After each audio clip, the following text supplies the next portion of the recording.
Evde tamir ettiğin son şey ne olmuştu?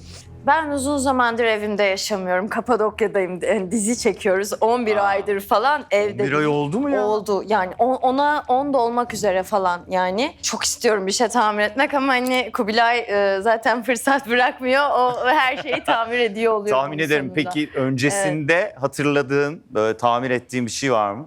Ben çok küçükken böyle 10, 11, 12, 13'te falan anten.